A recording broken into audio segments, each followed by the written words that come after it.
Halo semuanya, jumpa lagi dengan saya Yulia Presia. Pada sesi pertama ini kita akan melanjutkan materi graf ya. Jadi ada ketinggalan di minggu kemarin itu harusnya kita belajar graf bagian keempat, yakni mengenai pewarnaan graf gitu. Namun karena kita kuis kemarin dan ya ada masalah gitu ya, jadi kita tunda ke minggu ini. Nah, referensinya masih sama ya.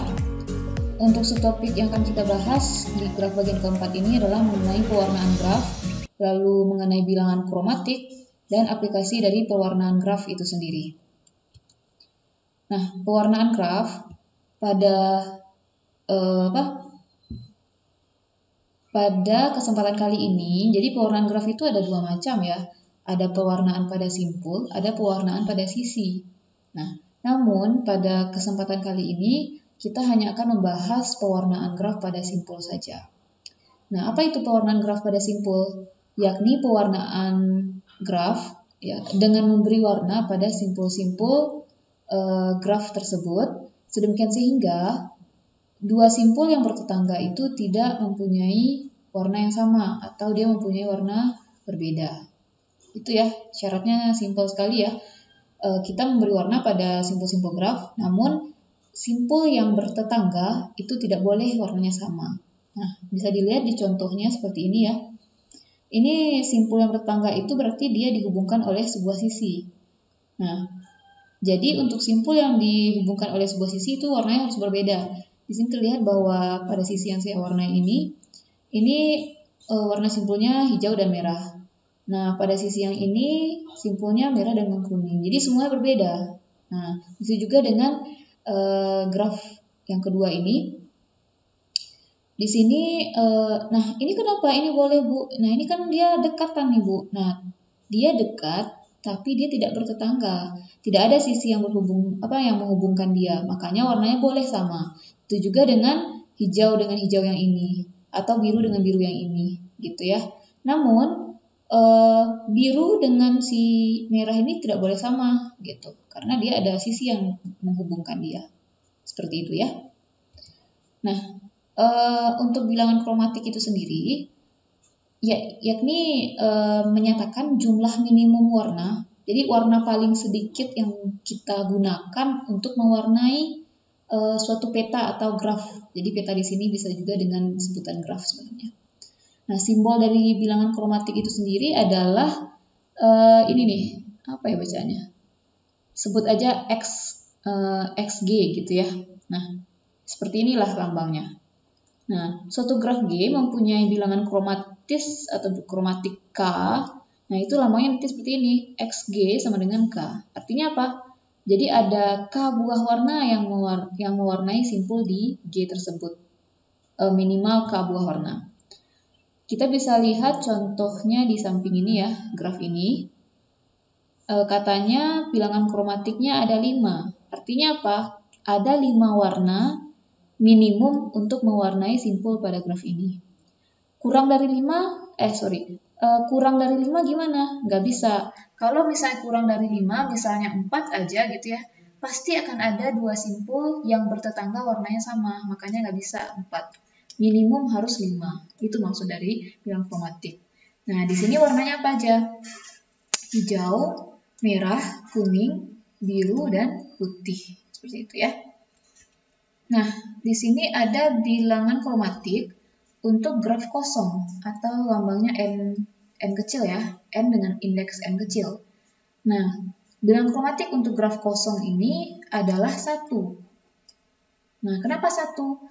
Nah, karena semua simpulnya itu tidak terhubung, artinya tidak ada simpul yang bertetangga pada graf kosong. Oke, ini saya lingkari aja ya biar kelihatan berbeda. Jadi ini graf ada 4 buah graf, N1 sampai N4 ya.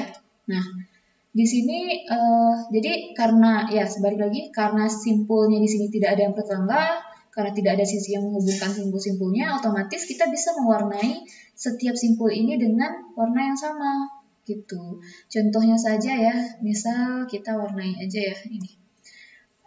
Janganlah warna ungu aja. Nah, N1 ini berarti kan graf kosong dengan satu buah simpul. Nah, ya udah warnai aja dengan satu warna. Kalau N2 gimana? Ya udah N2 juga boleh kita warnai dengan warna yang sama. Gak apa-apa karena dia bukan simpul yang bertambah. Begitu juga dengan N3 dan N4.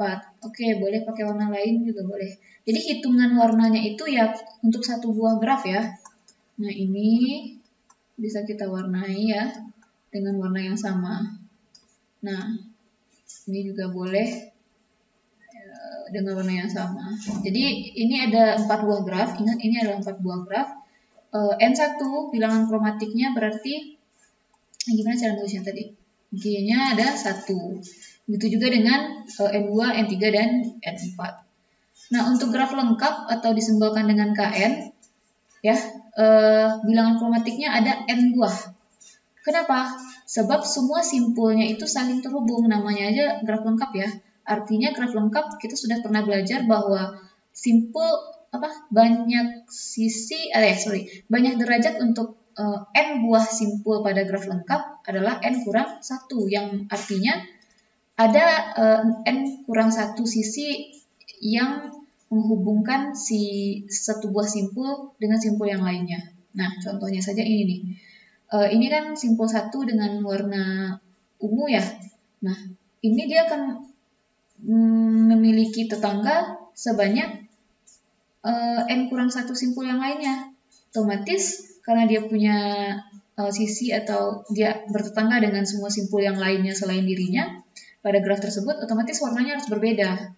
Nah, otomatis warna yang dibutuhkan untuk mewarnai graf lengkap itu adalah sebanyak simpulnya, yaitu N. Oke.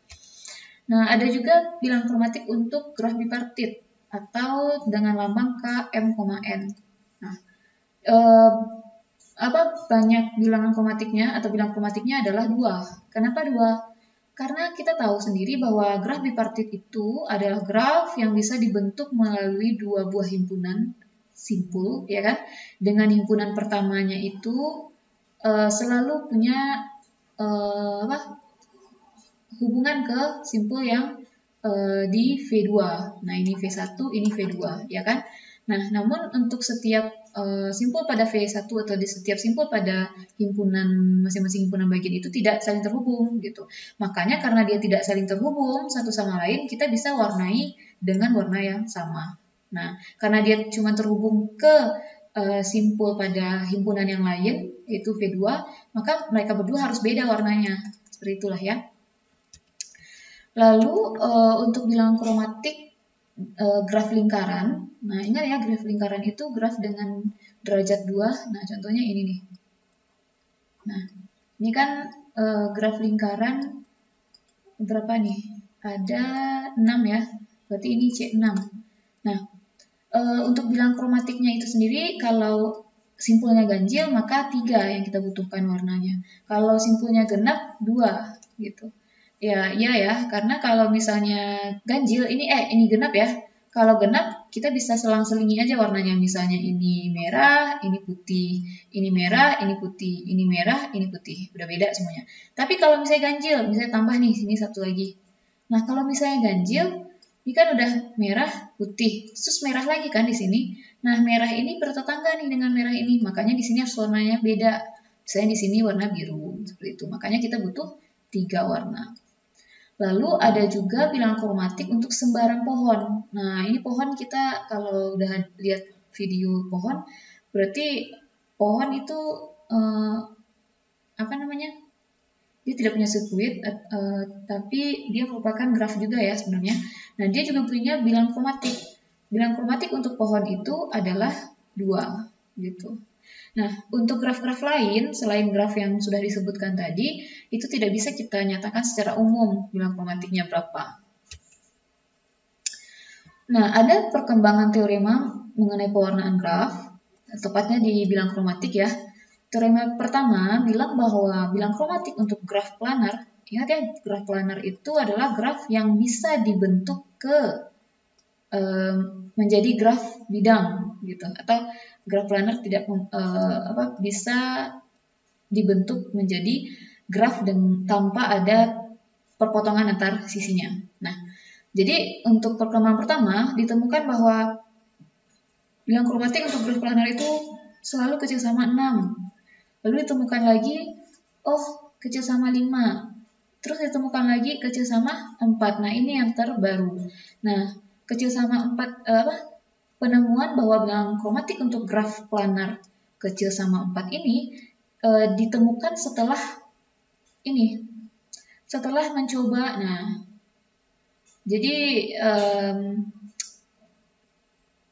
gini nih. Jadi ada sebutan seperti ini. Bukan sebutan ya. Jadi ada teorema 4, dia bilang gini, jadi teorema 4 ini berhasil menjawab persoalan 4 warna yang diajukan pada abad ke-19. Nah, ini nih pertanyaannya. Dapatkah sembarang graf planar diwarnai hanya dengan 4 warna saja? Nah, jadi pertanyaan ini ditemukan jawabannya oleh Apple dan Haken yang menggunakan komputer untuk menganalisis hampir 2000 graf. Jadi dia cek di 2000 graf yang melibatkan jutaan kasus sehingga dia bisa menjawab bahwa benar bisa gitu ya. Kita bisa mewarnai mewarnai graf planar itu hanya dengan 4 buah warna saja. Nah, padahal sebelumnya ditemukan bisa 6, bisa 5 gitu. Yang paling besar 6, paling besar 5. Ternyata bisa dengan 4 warna saja. Nah, aplikasi pewarnaan graf itu sendiri sebenarnya banyak ya. Nah, namun di sini kita akan coba bahas beberapa hal saja. Pertama itu pada mewarnai peta. Nah, ingat ya waktu itu pernah ya gambar peta. Nah, ini nih seperti ini nih.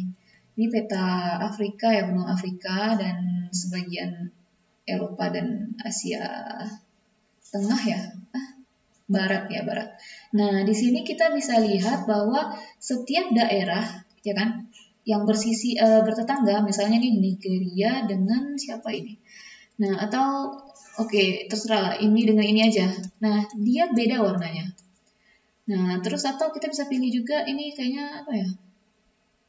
Sudan ya. Ini Sudan dengan Lutfia apa sih? Nggak jelas ya. Nah, ini beda. Jadi setiap daerah atau negara yang bertetangga itu warnanya beda gitu. Jadi ini adalah salah satu pengaplikasian pewarnaan graf. Di sini untuk setiap negara itu kita berarti misalkan dengan simpul. Nah, jadi setiap simpul yang bertetangga itu kita misalkan dengan kita warnai dengan warna yang berbeda. Nanti misalnya negara 1, ini negara 2, ini negara 3. Nah, kalau dia bertetangga kita kasih ini berarti kita kasih sisi. Nah, ini menunjukkan ini harus beda warnanya sama ini, gitu ya. Nah, untuk pewarnaan peta mungkin sekilas seperti ini aja ya. Kita akan fokus ke aplikasi pewarnaan pada penjadwalan yang akan kita bahas di sini. Nah, seringkali pernah nggak sih kalian waktu sekolah atau bahkan pas kuliah sekarang menemukan jadwal yang bentrok gitu. Ya, kalau kita melibatkan banyak orang, ya, misalnya banyak orang gitu ya, banyak orang di sini, dan ini banyak jadwalnya gitu, apalagi kalau kuliah ya, ini kerasa sekali. Misalnya si A ngambil mata kuliah A, si B ngambil mata kuliah ini A, kemudian orang satu ngambil mata kuliah A, orang dua ngambil mata kuliah B, terus orang tiga ngambil mata kuliah C. Lalu si bertiga ini ngambil mata kuliah D. Lalu ada pula berdua ngambil mata kuliah E. Nah, misalnya kalian mau bikin jadwal belajar kelompok misalnya, ya kan ya. Nah, ini kan harus mempertimbangkan jadwal-jadwal masing-masing orang, ya kan. Nah, agar jadwal belajar kelompok yang diperoleh nanti tidak bentrok atau tidak berantakan atau beririsan ya dengan jadwal-jadwal masing-masing orang ini. Nah, kita membutuhkan aplikasi dari ilmu pewarnaan graf sebenarnya. Nah, untuk lebih jelasnya di sini ada contoh ya. Contoh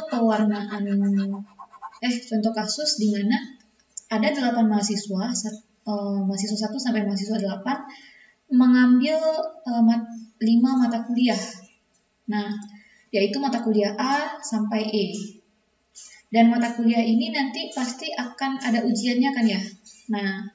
Nah, di sini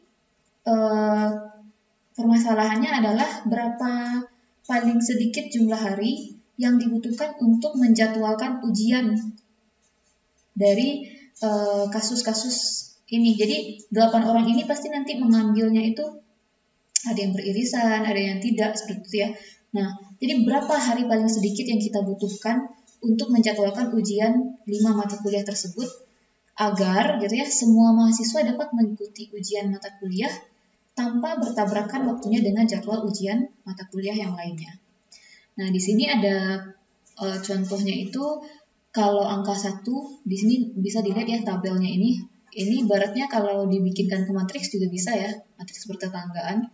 Nah, kalau kita isi 1 artinya mahasiswa I dengan mata kuliah J itu berarti gini. Jadi I di sini adalah mahasiswa dan J di sini adalah mata kuliah. Ya. Oke.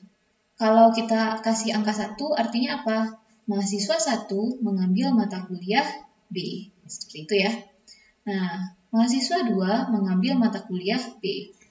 Mahasiswa 2 ternyata juga mengambil mata kuliah D. Nah, gitu seterusnya. Nah, kalau yang 0 artinya si mahasiswa I itu tidak mengambil mata kuliah J. Contoh, si mahasiswa 1 tidak mengambil mata kuliah A. Gitu ya. Nah, nanti dari sini kita bisa gambarkan ke graf.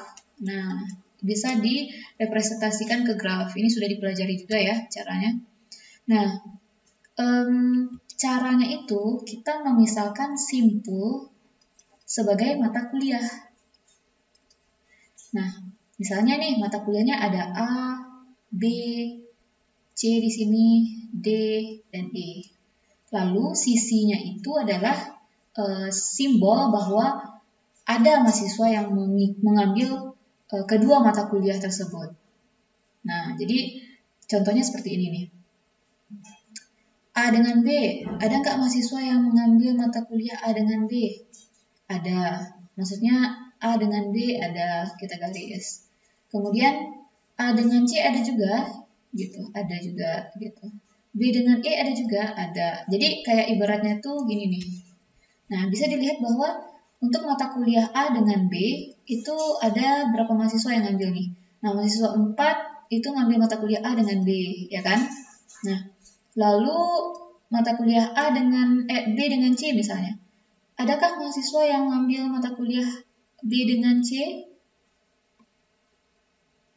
Oke, ada ya. Yakni mahasiswa 1 dengan mahasiswa 3. Nah, dia ngambil. Jadi artinya nanti diusahakan si B dengan C ini, nah coba ya dilihat, ada mahasiswa yang mengambil kedua mata kuliah gitu. Nah, jadi di sini A dengan B ada, kemudian B dengan C tidak ada ya. Nah, jadi sebenarnya gini nih, tadi agak kacau ya. Nah, kita cukup lihat dua mata kuliah yang diambil oleh satu orang yang sama. Nah, di sini ini diambil oleh orang yang sama ya. Nah, terus ini juga berarti ini nanti ada sisinya gitu. Terus ini juga, berarti ini ada sisinya nanti. Ini juga. Lalu orang satu ngambil B dengan E. Berarti ini B dengan E nanti ada ini ya, ada sisi nanti.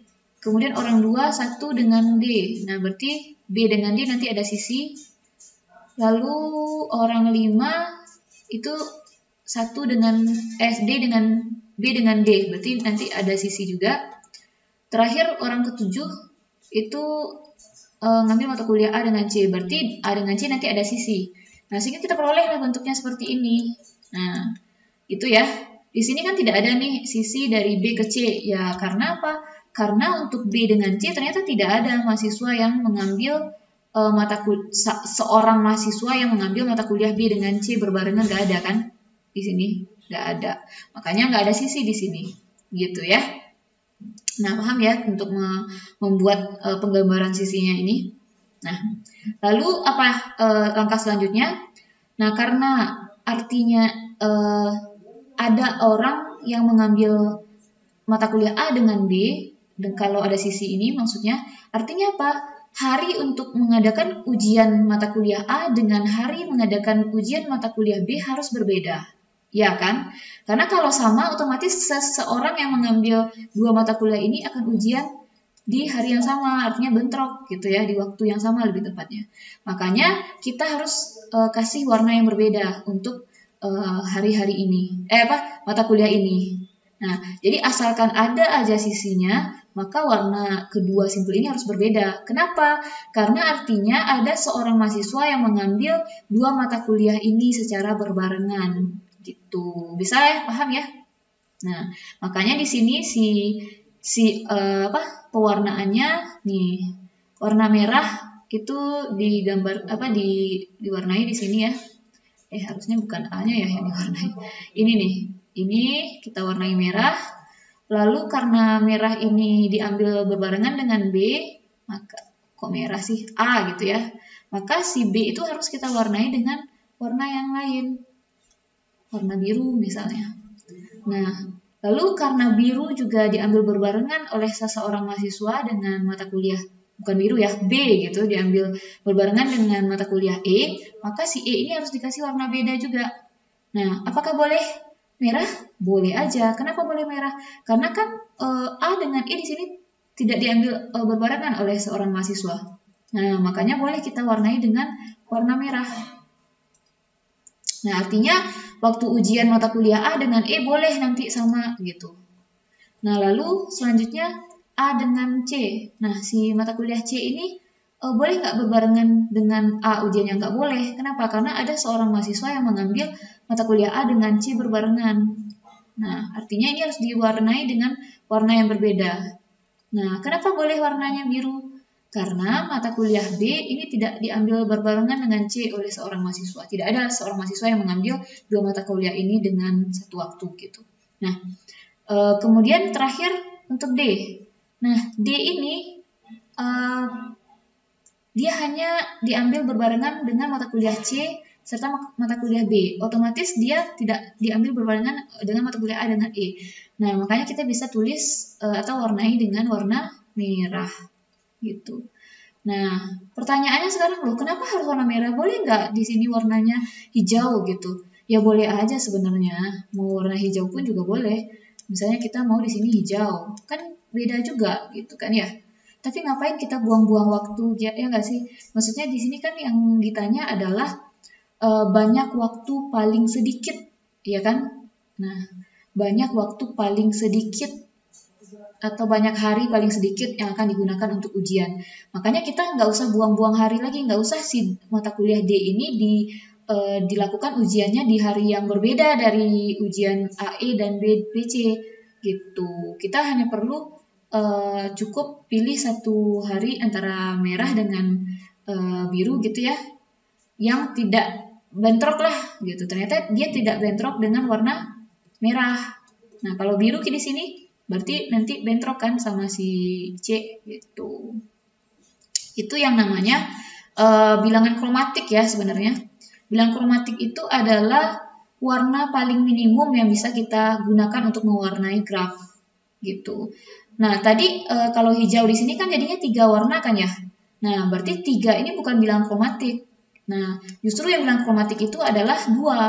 Nah, jadi graf ini nanti bilangan kromatiknya adalah 2. Karena kita bisa mewarnai dengan 2 warna yang berbeda untuk graf ini, gitu ya. Nah, jadi kesimpulannya apa? Nah, untuk graf pertama itu kan graf yang dinyatakan yang menyatakan mata kuliah yang diambil oleh 8 orang mahasiswa. Kemudian graf B-nya di sini warnanya hitam semua ya. Jadi ini nih lebih jelasnya seperti ini warnanya. Jadi kesimpulannya adalah hari yang dibutuhkan untuk mengadakan ujian adalah 2 hari, yang paling minimum ya. Nah, hari pertama atau ya adalah suatu hari gitu ya, terserah hari apa, itu bisa kita lakukan ujian mata kuliah A, mata kuliah E, dan mata kuliah D. Nah, hari yang kedua atau hari yang lain selain hari yang sudah kita pilih untuk ujian mata kuliah A, E, D, itu adalah untuk ujian mata kuliah B dengan C gitu. Sekian ya pembahasan mengenai masalah penjadwalan. Jadi di sini sebenarnya Kalau secara manual sih emang susah ya, tapi ini nanti bisa dibuatkan lah ke algoritma kalau kasusnya sudah besar gitu. Nah, penjadwalan-penjadwalan ini misalnya penjadwalan apa keberangkatan pesawat, penjadwalan mata kuliah atau penjadwalan apa yang lebih besar. Nah, ini sangat bermanfaat seperti itu ya. Nah, di sini ada beberapa contoh, satu contoh ya, lebih tepatnya. Silakan dibaca dan dipahami, lalu dicoba gitu. Berarti langkah pertamanya tuliskan dulu lah tabel atau matriksnya, boleh tabel gitu. Lalu dari tabel gambar ke grafnya, lalu tentukan pewarnaan yang tepat untuk graf tersebut sehingga nanti bisa jawab nih berapa minimal jumlah ruangan yang dibutuhkan untuk menyimpan zat kimia. Oke? Terima kasih atas perhatiannya. Sekian dulu pembahasan mengenai graf. Oke, berarti graf beneran udah selesai gitu ya. Semoga pembahasan dan materi tentang graf bisa dipahami ya. Sampai jumpa di sesi selanjutnya. Terima kasih.